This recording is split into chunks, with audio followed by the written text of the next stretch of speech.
Morning student. तो आज तक अब तक हमने पढ़ा है पिछले वीडियोज में 5.1 एक्सरसाइज को और 5.2 एक्सरसाइज को। उनमें हम 1 से लेकर के 6 प्रश्न हम पढ़ चुके हैं।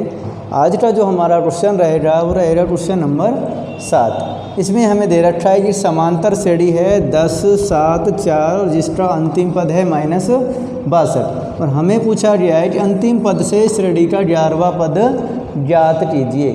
तो सबसे पहले हम क्या करेंगे, इस श्रेणी अब तक हमसे पूछा जाता था आगे से कोई भी पद, लेकिन अब की बार हमसे पूछा गया पीछे से पद। तो क्या करते हैं, श्रेणी में कुछ नया हम करने जा रहे हैं। तो हम श्रेणी को पीछे की ओर से लिख लेते हैं। पीछे की ओर से श्रेणी को लिखने पर, श्रेणी को पीछे की ओर से लिखने पर इससे क्या बेनिफिट होगा, जो हमारा अंतिम पद था वो -62 आगे आ जाएगा और हम यहाँ से ये हमारा 4 आएगा, फिर 7 आएगा और फिर 10 आएगा। मीन्स हमने श्रेणी को पूरी की पूरी चेंज कर दिया है। -62 फर्स्ट हो गया हमारा, ये फिर पीछे से तीसरा, फिर दूसरा पीछे से और ये पीछे से पहला हो चुका है। अब हम श्रेणी में इधर से पीछे से 11वां पद याद करना है, तभी हमें इधर आगे से 11वां पद याद करना है। तो अब हमें नई अगर श्रेणी की बात करें तो उसमें हमें प्रथम पद क्या मिल जाएगा, a बराबर -62 मिल जाएगा। फिर हम बात करते हैं सारवंतर की। तो सारवंतर क्या मिलेगा हमें, तो सारवंतर d का अब तक हमने सूत्र पढ़ा था, दूसरा पद माइनस पहला पद वही है, लेकिन हमें यहाँ दूसरा पद मौजूद नहीं है तो सारवंतर हम कैसे निकालें। लेकिन हमने समांतर श्रेणी की परिभाषा पढ़ी है कि उसके प्रत्येक 2 क्रमागत पदों में अंतर समान होता है, यानी कि जो यहाँ अंतर होगा वो यहाँ पर भी होगा और वो यहाँ पर भी होगा। तो हम सारवंतर यहाँ से भी निकाल सकते हैं। तो हमने सारवंतर निकाल लिया, 10 - 7 करके हमें कितना मिल गया, सारवंतर 3 मिल गया। अब इस श्रेणी का इधर से 11वां पद याद करेंगे तो हम जानते हैं चूँकि an बराबर जो होता है वो होता है a + n - 1 गुणा में d। तो हमें पूछा गया है 11वां पद a11। तो हम लगाएंगे a का मान -62 लगाएंगे, प्लस 11 - 1 लगाएंगे और d का मान लगाएंगे 3। तो हमें मिला -62 प्लस 11 में से 1 गया तो 10 गुणा में 3। तो हमें मिल जाता है -62 प्लस में 30। तो आपको आंसर मिला -32। तो ये -32 जो है इस श्रेणी में आगे से, तो इस श्रेणी में कहाँ से पद हुआ, ये पीछे से। तो हम लिखेंगे इसमें, अतः दी गई श्रेणी का अंतिम पद से 11वां पद कितना होगा, वो होगा -32 है। क्लियर हो पा रही है मेरी बात। तो हमने इस श्रेणी को केवल कुछ नहीं किया है, श्रेणी को उल्टा लिख लिया है। फिर इधर से हमने 11वां पद जो ज्ञात किया वो हमारा इस श्रेणी के लिए पीछे से 11वां पद होगा, वही हमारा आंसर होगा। क्लियर। तो इसी तरह से आपका प्रश्न नंबर आपको 8 कर देना है। प्रश्न नंबर 8 में कोई दिक्कत नहीं आएगी, सेम प्रश्न है। इसी तरह से एक श्रेणी दे रखी है और आपको पीछे से 11वां पद पूछा गया है। अब हम पढ़ते हैं प्रश्न नंबर 9। प्रश्न नंबर 9 में क्या दिया गया है, हम ध्यान दे रहे हैं। देखो प्रश्न नंबर 9 में दिया है कि श्रेणी में कुल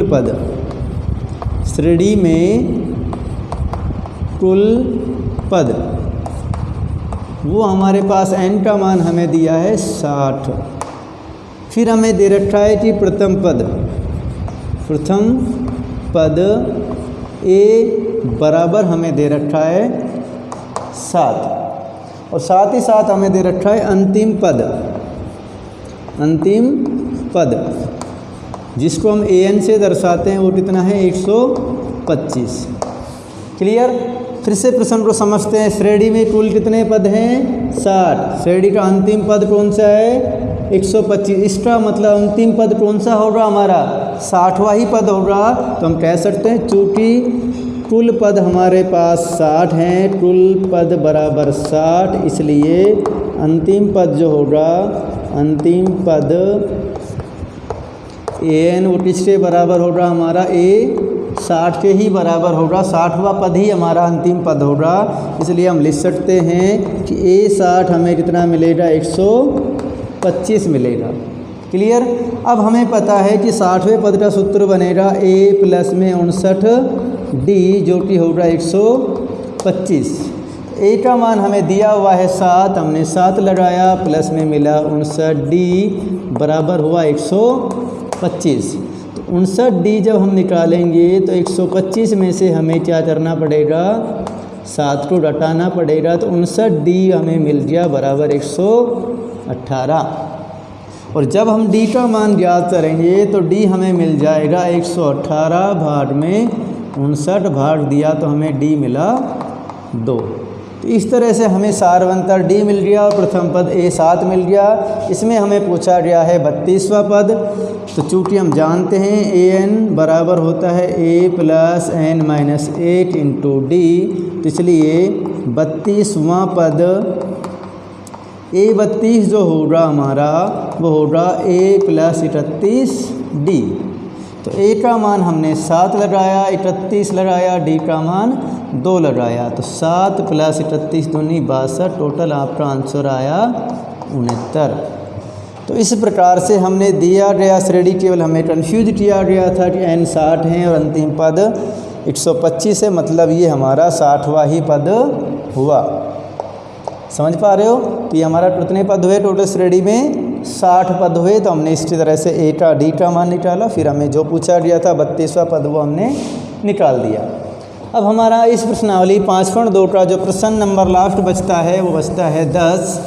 उसमें क्या दिया है, उसमें दिया है कि एक श्रेणी में कुल यानी कि 4 पद जो हैं वो समांतर श्रेणी में हैं। हमें 4 पद दे रखे हैं 10वें प्रश्न में, जो कि कैसे हैं, समांतर श्रेणी में हैं, जिनमें चारों का योगफल हमें दे रखा है 50। और साथ ही साथ कहा है कि जो सबसे बड़ी संख्या है वो सबसे छोटी संख्या की 4 गुना है। तो हम मान लेते हैं इसमें कि माना a, a plus d, a plus 2d, a plus 3d समांतर श्रेणी में हैं। क्योंकि हमें 4 संख्याएं दे रखी हैं तो हमने चारों संख्याओं को इसमें माना है समांतर श्रेणी में, और ये समांतर श्रेणी में हैं a plus d, a plus 2d और a प्लस 3d। अब हम आते हैं प्रश्नानुसार। प्रश्न ने क्या कहा हमसे कि चारों का योगफल कितना है 50। तो हमने जोड़ा a plus d, a plus 2d और प्लस में a प्लस 3d बराबर 50। जब जोड़ा तो a हो गया 1 2 3 4, हमें a मिल गए 4a, प्लस d मिले 8 और 2 3, 3 और 3 6d बराबर हुआ 50।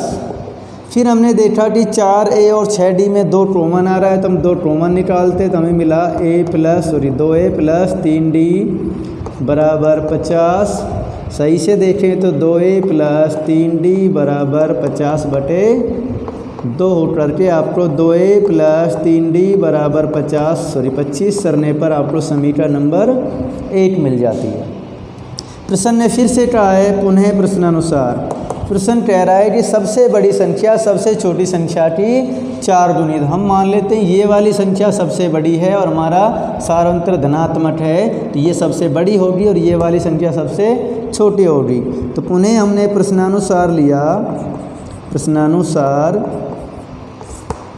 कि a प्लस 3d जो है वो a का 4 गुना है। क्लियर।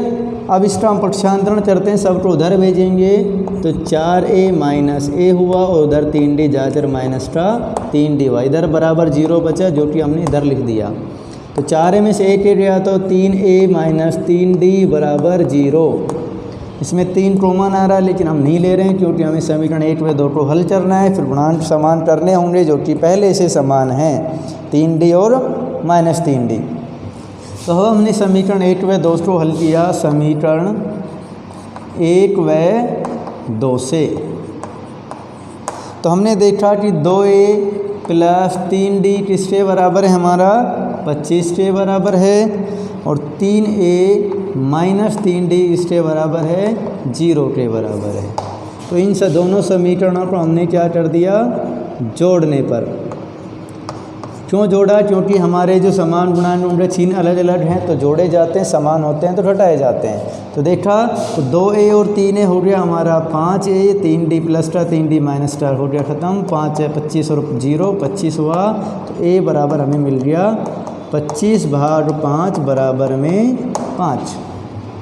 अब ये 5 जो a का मान है या तो आप समीकरण 1 में रखेंगे या समीकरण 2 में रखेंगे, हमें किसका मान मिल जाएगा? d का।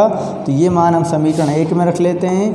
समीकरण 1 में a का मान रखने पर, तो जब हमने समीकरण 1 में a का मान रखा तो 2 a की जगह रख दिया 5 प्लस में 3d बराबर 25। तो 3d यहाँ पर हो गया था 10 बराबर 25 हो गए, और 3d बराबर आपका 25 माइनस 10 किया तो 3d बराबर आपको कितना मिल गया? 15। और जब d का मान निकालेंगे तो 15/3 करने पर हमें मिल गया 5। तो इसी प्रकार से इस श्रेणी में जो हमें d और a मिल चुका है तो अब हम सारी संख्याएं ज्ञात कर सकते हैं। तो हम निकाल सकते हैं इधर या उधर निकाल लेंगे। हम थोड़ा आगे बढ़ते हैं, मिटा के निकाल लेते हैं। हमें अभी 4 संख्याएं चाहिए, a और d हमारा निकल चुका है। तो प्रथम संख्या जो होगी हमारी, प्रथम संख्या जो कि हमने मानी थी a, वो कितनी है हमारी? a का मान हमने निकाला था 5। फिर दूसरी संख्या जो है, दूसरी संख्या जो कि a प्लस d है, तो a का मान 5 और प्लस d का मान भी 5, हमें मिल गई 10। तीसरी संख्या जो हमने निकाली, तीसरी संख्या वो है हमारी a प्लस 2d, a का मान 5 प्लस 2 और 5, तो टोटल हुआ 5 प्लस 10 करने पर 15। और इसी प्रकार हमारी चौथी संख्या होगी, चौथी संख्या वो थी a प्लस 3d, तो a का मान 5 प्लस 3, d का मान 5 और 5 दिया 15 और 5 20। तो इस प्रकार से हमने चारों संख्याएं निकाल दी जो कि समांतर श्रेणी में हैं। तो आज हमारी इस वीडियो के साथ में ही 5.2 प्रश्नावली कंप्लीट होती है। इससे आगे जो हम डिस्कस करेंगे अगले वीडियो में वो 5.3 एक्सरसाइज के बारे में डिस्कस करेंगे। तब तक आप इस प्रश्नावली के रिविजन्स को कंप्लीट कर लेंगे और आगे अगले वीडियो में मिलेंगे।